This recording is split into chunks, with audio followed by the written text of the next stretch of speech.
Most people don't fail Airbnb because it doesn't work. They fail because they treat it like a random side hustle. Let me just dip my foot into Airbnb and see how it goes. No, Airbnb is a structured business. It's not casual.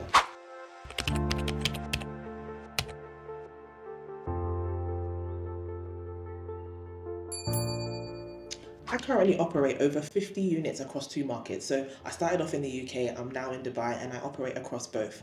I did this whilst working full time. I did this while having 2 kids. I did this whilst being in the depths of, I want to get out of this. I don't know what I'm doing. I'm desperate, but do I even have time for this? I understand the desperation and the frustration more than anybody else, trust me. And that's why I'm going to break down in this video what exactly Airbnb is, the different models, because sometimes we kind of throw that Airbnb word out there, but we're not sure which one applies to us when people are talking, which one is profitable, and which one you should start now. And make sure to stay till the end because I'll be sharing the exact framework, the criteria I use to analyze every property before even stepping in, because this requires structure. It's not just a guessing game. Now, let's strip away Instagram for a second because Airbnb is not passive income, pretty decor, and I love that one. I just got my keys, and you'll see a picture of them pushing items and furniture around the shopping centres. Look, that is like the smallest, most unimportant bit. I promise you, don't come and ask me whether I need 3 reed diffusers or 1.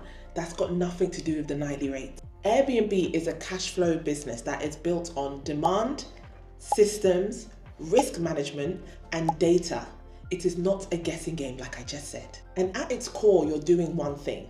You are controlling a property, depending on by which means you acquire the property, which I'll get into in a minute, and then making more money than it would do on a long-term rent because you are short-term rental. That's what STR, Airbnb, Booking.com, that's what they're talking about. You are a short-term rental business. Now, there are 3 models to this, and I'm going to share why beginners usually pick the wrong model, which sets them back months. Or maybe they have too much cash and they feel like, let me just throw it into this model, and it might not be the right one for them. So first is ownership. You buy the property, you become a landlord. How that works in the UK is quite different to how it works in Dubai. You might get it off plan on a mortgage, buy it cash, whichever way you acquire the property, it is yours, and you have the permission to let it out on a short-term rental. The margins for this are very good because usually the monthlies, etc. are low. However, the cash up front is very, very high.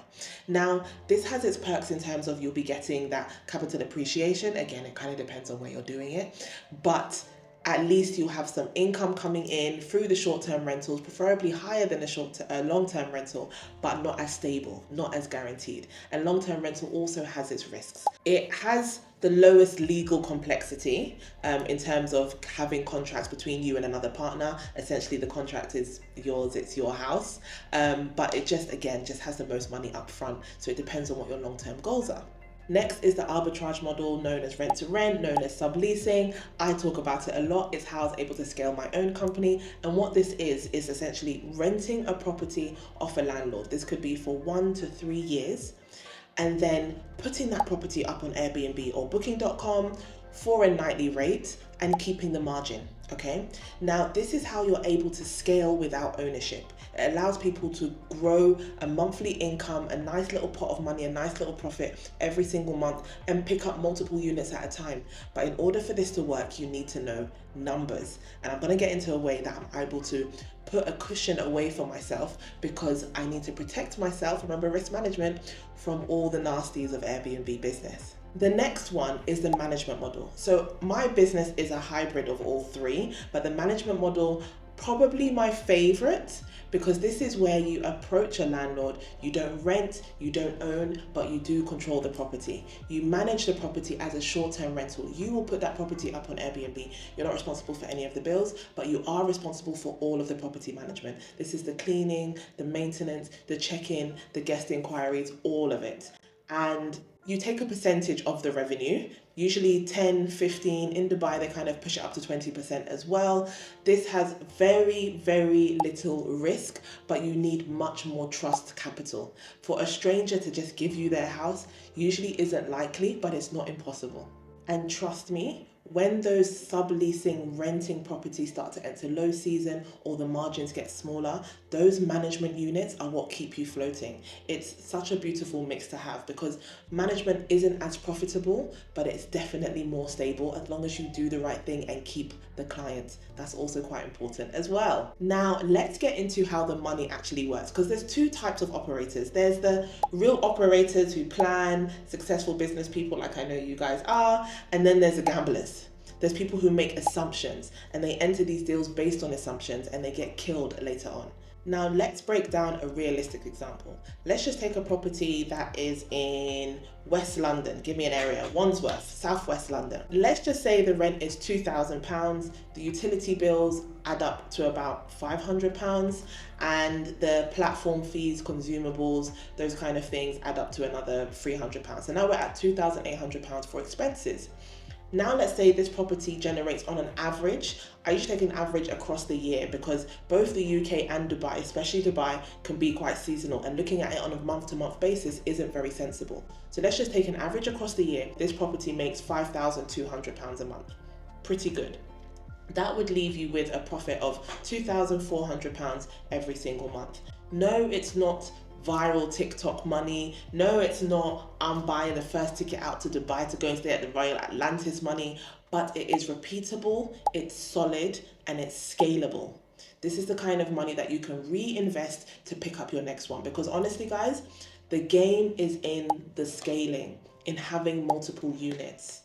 You can have one or two, yes, it can replace a few bills in your house, but you're not really going to feel like your life has changed or that it's replaced your income until you're hitting 2, 3, 5, 10 by God's grace, okay? Now, the biggest beginner mistakes are where people are estimating how much their property is projected to make based off number one, peak nightly rates. Now, when you are looking at another property, maybe a similar property to the one you plan to pick up, and you look at the nightly rates on Airbnb and you're looking at, the week of Christmas, the height of summer, the bank holiday, the peak nightly rates. Even if you're looking at the weekend, it's a bit skewed.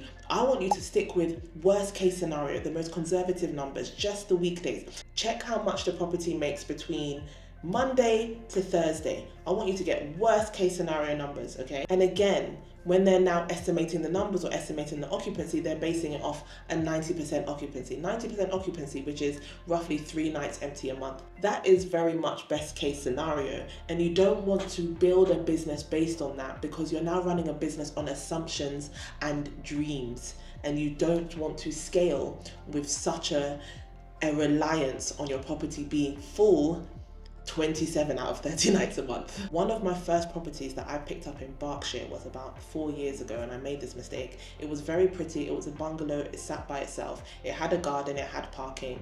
Very, very good. But what I just couldn't get my head around was the fact that the rent was far too high for a property outside of London, to be honest. And it wasn't making enough. So competition there grew quite quickly, which was fine, absolutely fine, if I was keeping an eye on my pricing and my rent wasn't so high, because my rent was now higher than everybody else's. And as people were using it, guests were using it, it's becoming more run down. It wasn't worth the rent that I was paying. I was losing all the numbers in the margins. And yes, I had very good occupancy, but if that nightly rate is not what it's supposed to be, you will be losing out. So I cannot stress how important those numbers can be. Do not take them for granted. But luckily for you, I have a profit calculator that can help you to analyze every single deal before you jump in the deep end.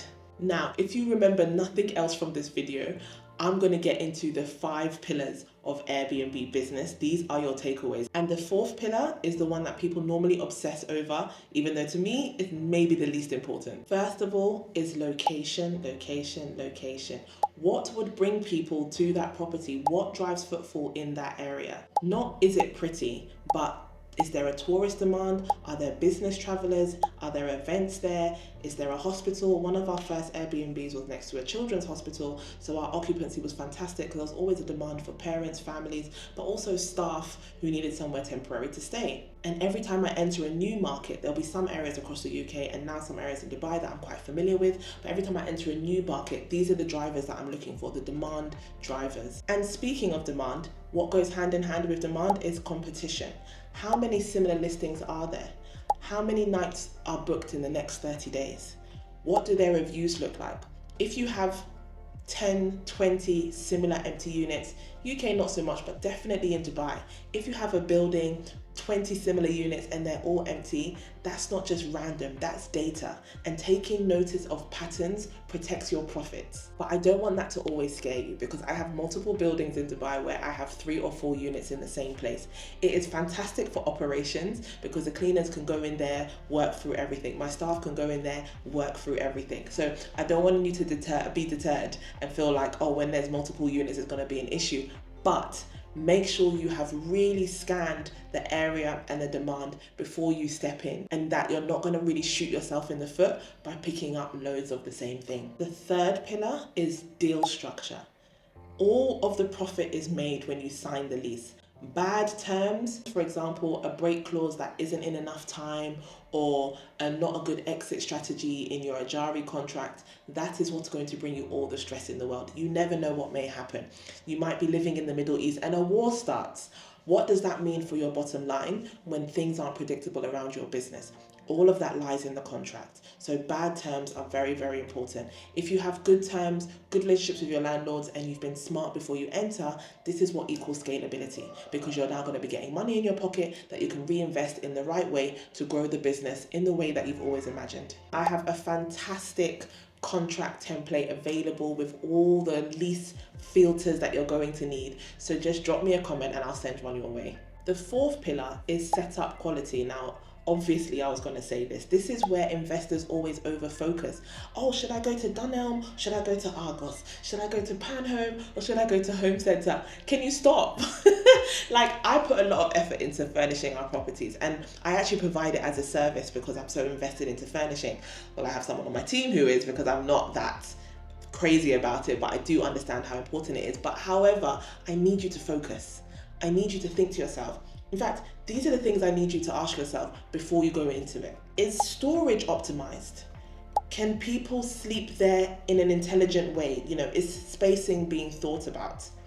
Is it guest proof? I had a guest yesterday pour turmeric stains on the kitchen counter.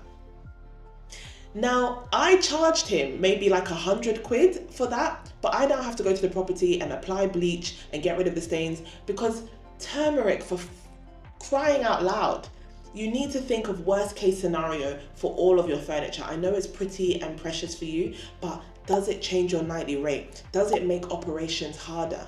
Is it functional? That's how I want you to be thinking when you're picking up items in Argos, okay? The fifth pillar, which I find most important, especially because I'm a numbers babe, is pricing strategy. Your pricing has to be dynamic. Do not put a fixed price. You need to be optimized for seasonality, demand, events. You need to have your pricing change based on how occupied you are for the next 60 days. You need to have your pricing changed according to how many other units are in the area and what does the demand and competition look like. The software that I use is something called Price Labs. It's fantastic. You put in a base price, which is basically like a price that it's based on. And then it can say, okay, on the weekends, put it up by 8%, or during Ramadan, put it down by 10%.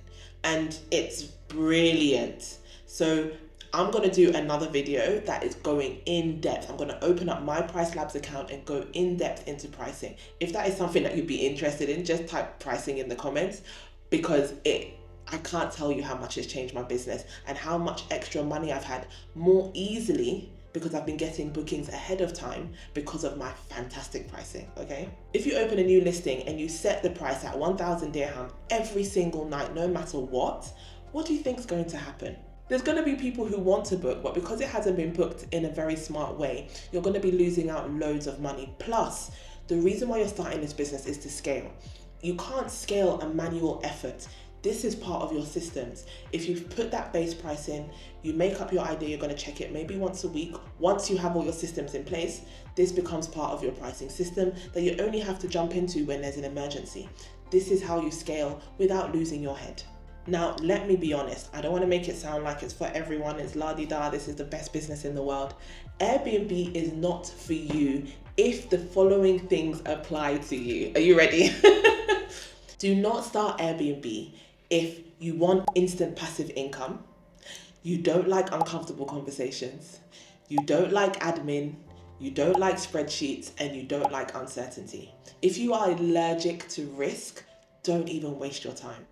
This is about negotiation, data, risk, management, and systems, remember? These all have to become part of you. And if you are a new business owner, of course, these are things you're going to have to grow into and get used to, but don't waste your time if those things heavily affect you so much that you can't take the next step. Don't worry, you're welcome. I've saved you the aggro. But it's not all doom and gloom. This works fantastically for people who are corporate trained. Yes, those of you who have full corporate jobs, you're exactly the kind of people who would be great at building in systems and processes into a property business. Those who are calm under stress, detail oriented, and structured. You already have the foundation. I didn't build this because I had loads of time on my hands to waste. I had 2 kids and a full-time job. I built this because I knew how to build systems. There are so many things from my corporate job, especially my analysis skills, number crunching skills, that I was able to apply to my own job. If you're in HR, well done, because now you can talk to landlords really well and have those difficult conversations. If you work in marketing, fantastic. I bet your Airbnb listing is going to blow everybody out of this world. If you work in finance, it's obvious what I'm about to say. Do you see what I mean? There's so many careers that can be applied to running a business. Stop selling yourself short. But now that we've established that you are one of the perfect candidates for running this Airbnb business, this is what I want you to do before you even start looking at a property. First, decide your model. Are you going to be owning, renting, or managing? Next, take a deep look into an area.